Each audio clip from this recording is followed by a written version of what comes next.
Bismillahirrahmanirrahim. Assalamu alaikum, dear students. My name is Abdurrahman, physics instructor. Today, our topic is show that Coulomb's law obey Newton third law of motion या Newton third law. अक्सर paper में question आता है, ऐसे लो base questions जो है वो paper में आ सकते हैं. आपसे कहा जा सकता है, एमसीक्यू भी इससे रिलेटेड आ सकता है. आपसे कहा जा सकता है कि आप शो करें कि जो कूलम लॉ है वो न्यूटन थर्ड लॉ को ओबे करता है या न्यूटन थर्ड लॉ को सेटिस्फाई करता है. किस तरह? Let's start. कूलम्स लॉ तो ऑलरेडी हम जानते हैं, F is equal to K Q1 Q2 divided by R square. Consider हम यहाँ पर ये शो करेंगे कि Coulomb's law satisfied Newton third law of motion. Every action has equal and opposite reaction, which is known as Newton third law of motion. Consider 2 point charges. क्योंकि Coulomb's law is only applicable for static point charges, Q1 and Q2, which are at a distance r from each other. Let's suppose student दो charges है, एक आपके पास है Q1, दूसरा आपके पास है Q2, which are separated by a distance r. These are point charges. One is Q1 and the second is Q2, which are at a distance r. Then according to Coulomb's law, they will either attract or they will either repel. By how much magnitude of force? F is equal to K Q1 Q2 divided by r square. Now, where r is the distance between these two charges. Now, ये हमारे पास first charge है और ये second charge है. इन दोनों के दरमियान जो डिस्टेंस है, जो सेपरेशन है, वो है r. अगर देखा जाए इस फर्स्ट पर कौन फोर्स लगा रहा है, अगर दोनों लेट सपोज ये भी पॉजिटिव चार्ज है और ये भी पॉजिटिव चार्ज है, तो positive positive repel each other. So for example let suppose देखते हैं कि इस फर्स्ट चार्ज Q1 पर ये जो सेकंड चार्ज है ये कितना फोर्स लगाएगा, और उसके बाद हम देखेंगे कि सेकंड पर फर्स्ट कितना फोर्स लगाएगा और फिर इन दोनों को आपस में रिलेट करेंगे. तो स्टूडेंट मैंने यहाँ पे लिखा हुआ है, अगर देखा जाए F12 से मुराद कि फर्स्ट ये जो फर्स्ट चार्ज है, सही, इस पर सेकंड जो फोर्स लगा रहा है वो है F12. फर्स्ट चार्ज पर सेकंड जो फोर्स लगा रहा है वो है F12. So F12 is equal to F12 से मुराद के force on first charge due to second charge is equal to 1/4 pi epsilon naught, जिसकी जगह आप K भी लिख सकते हैं, Q1 Q2 divided by R square. और अगर देखा जाए इधर हमने स्टूडेंट लिखा हुआ है R कैप R21. कहां से लगा रहा है? अगर देखा जाए फर्स्ट पर सेकंड लगा रहा है. कहां से लगा रहा है? सेकंड से फर्स्ट की तरफ. तो कितने फासले से लगा रहा है? सेकंड से फर्स्ट की तरफ, सेकंड से फर्स्ट की तरफ. इस Q1 पर जो फोर्स लगा रहा है, ये वाला चार्ज, वो कितना फोर्स है? फर्स्ट पर सेकंड जो फोर्स लगा रहा है वो है F12. कहां से लगा रहा है? सेकंड से फर्स्ट की तरफ, सेकंड से फर्स्ट की तरफ. तो अगर देखा जाए R21 R cap, which is a unit vector which shows direction. अगर देखें फर्स्ट पर जो फोर्स लग रहा है वो सेकंड लगा रहा है, तो यहां से यहां तक जो फासला है वो हमारे पास है R21. दिस इज से इक्वेशन फर्स्ट. इसका मतलब है इस फर्स्ट चार्ज पर सेकंड चार्ज जो फोर्स लगा रहा है, जो कूलम फोर्स लगा रहा है, वो हमारे पास है force, Coulomb force on first charge due to second is equal to 1/4 pi epsilon naught Q1 Q2 divide by R square into R cap. कहां से लगा रहा है? सेकंड से फर्स्ट की तरफ. तो अगर देखा जाए सेकंड से फर्स्ट की तरफ, ये हो जाएगा R कैप. सिमिलरली अब डिस्कस करते हैं इस सेकंड पर जो फोर्स लगाएगा, कौन लगाएगा? फर्स्ट. तो सेकंड पर फर्स्ट फोर्स लगा रहा है, सेकंड चार्ज पर फर्स्ट लगा रहा है. कहां से लगा रहा है? अगर देखा जाए ये फासला है तो ये मैंने लिया हुआ है, अगर देखा जाए फर्स्ट से सेकंड की तरफ, फर्स्ट से सेकंड की तरफ, जो कि आपको डायरेक्शन शो कर रहा है. सो सेकंड चार्ज पर जो फर्स्ट फोर्स लगा रहा है वो भी according to Coulomb's law 1/4 pi epsilon naught Q1 Q2 divided by R square. What is R? Where R is the distance between two charge. और कहां से लगा रहा है? फर्स्ट से सेकंड की तरफ. तो ये हमारे पास है R12 R cap. This is equation 2. अब याद रखिए स्टूडेंट, हमारे पास ये जो दो यूनिट वेक्टर्स है, एक है R21 जिसका डायरेक्शन ये है, और एक है R12 जिसका डायरेक्शन ये है. ये दो यूनिट वेक्टर्स है. सही है. यूनिट वेक्टर्स वो वेक्टर होते हैं जिनका मैग्नीट्यूड 1 होता है और वो जस्ट आपको डायरेक्शन बता रहा है. तो अगर देखा जाए R21 और R12 का जो है, लेट सपोज ये R21 है जिसका डायरेक्शन ये है, यूनिट वेक्टर R21, सही है, और ये R12 है जिसका डायरेक्शन ये है। तो अगर देखा जाए दोनों R21 cap is not equal to R12, why? Because of direction. तो इसका मतलब है हम कह सकते हैं, अगर देखें R21 और R12 ये बराबर हो सकते हैं, कब?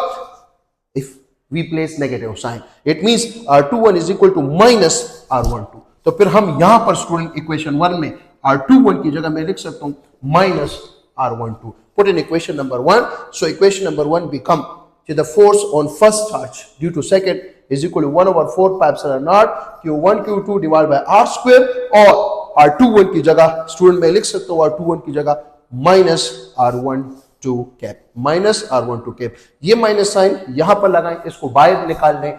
जब इसको हम स्टूडेंट बाहर निकालेंगे तो ये हो जाएगा, अब देखिए 1/4 pi epsilon naught Q1 Q2 divided by R square into R12 कैप। सो ये तो हमारे पास F21 के बराबर है, इसकी जगह हमने पुट किया F21। तो देखिए student, force on first charge due to second is equal to minus force on second due to first. It means जब बोथ फोर्सेस, फर्स्ट सेकंड पर जितना फोर्स लगा रहा है, सेकंड फर्स्ट पे जितना फोर्स लगा रहा है, both are equal in magnitude but opposite direction. It means this is Newton third law. अगर एक एक्शन कर रहा है, दूसरा रिएक्शन कर रहा है, सीधे एक्शन एक कर रहा है, रिएक्शन दूसरा कर रहा है, तो इसका मतलब है both are in equal magnitude but opposite in direction. याद रखें, फर्स्ट सेकंड पर जो फोर्स लगा रहा है, सेकंड फर्स्ट पे जो फोर्स लगा रहा है, both are equal in magnitude but opposite in direction. मैं इसको इस तरह भी लिख सकता हूं student, F12 must in magnitude must be equal to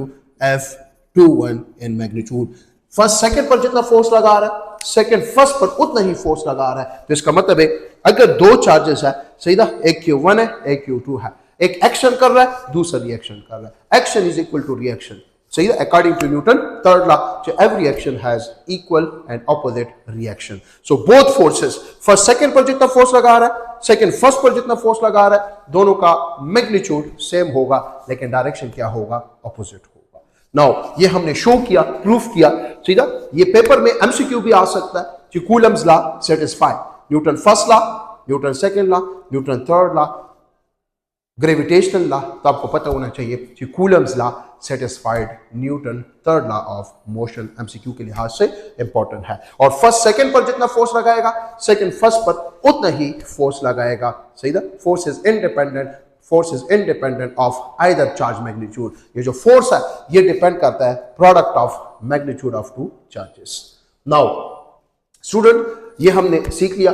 अब अगर देखा जाए इससे रिलेटेड एक 3 एमसीक्यूज जो है डिस्कस करते हैं वन बाय वन, जो कि इंपॉर्टेंट एमसीक्यूज है। 2 ऑब्जेक्ट्स, 2 ऑब्जेक्ट है, एक हमारे पास है ए ऑब्जेक्ट है और दूसरा हमारे पास बी ऑब्जेक्ट है, आर चार्ज्ड। 2 ऑब्जेक्ट्स है जिनको हम चार्ज करते हैं, एक पर +2 माइक्रोकूलम चार्ज है, दूसरे पर +6 माइक्रोकूलम चार्ज है। एक पर +2, लेट सपोज ये जो है हमारे पास एक चार्ज है और ये हमारे पास दूसरा चार्ज है, which are separated by distance r। कहते हैं which one of the following is correct? AB is equal to -3BA, या this option, this option, this. आंखें बंद करके आप लोग स्टूडेंट बता सकते हैं कि Coulomb's law satisfy Newton third law of motion. First second पर जितना फोर्स लगाएगा, सेकंड फर्स्ट पर उतना ही फोर्स लगाएगा, both are equal in magnitude but opposite in direction. So इसका मतलब है which option is correct option? Your answer should be option C is the correct option.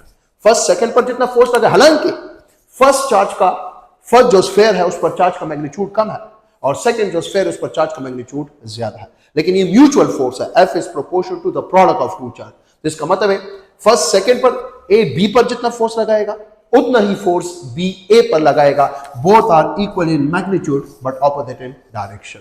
आपसे कहा जा सकता है अगर फर्स्ट सेकंड पर फोर्स लगा रहे 10 न्यूटन, तो सेकंड फर्स्ट पर कितना लगाएगा?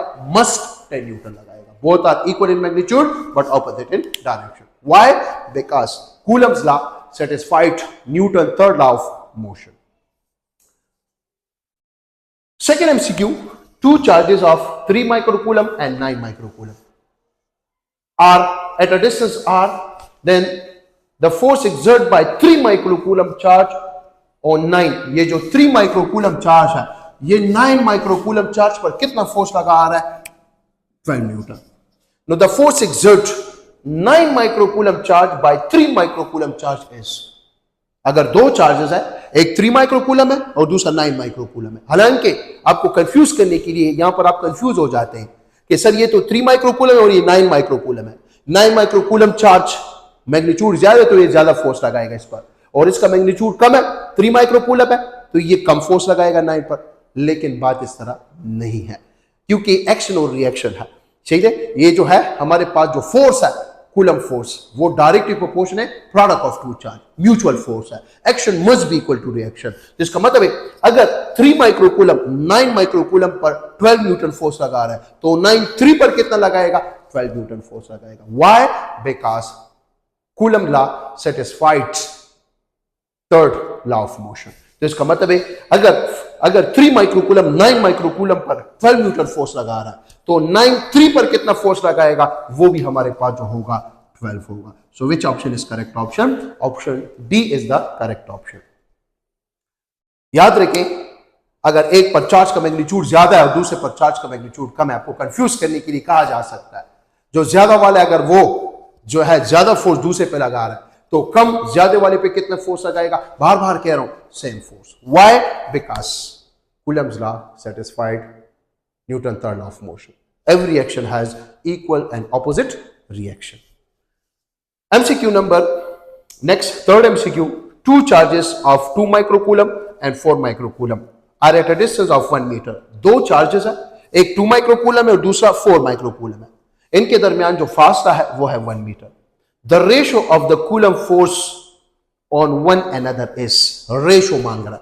तो इसका मतलब फर्स्ट सेकंड पर जितना फोर्स लगा रहा है, सेकंड फर्स्ट पर उतना ही फोर्स लगाएगा। हालांकि फर्स्ट का मैग्नीट्यूड कम है और सेकंड का मैग्नीट्यूड ज्यादा है, लेकिन बार बार कह रहा हूं इट ओबे न्यूटन थर्ड लॉ। तो फर्स्ट सेकंड पर जितना फोर्स लगा रहा है, सेकंड फर्स्ट पर उतना ही फोर्स लगा रहा है। तो इसका मतलब है the ratio of the forces will be remain same, which is 1:1। तो कौन सा ऑप्शन ठीक है?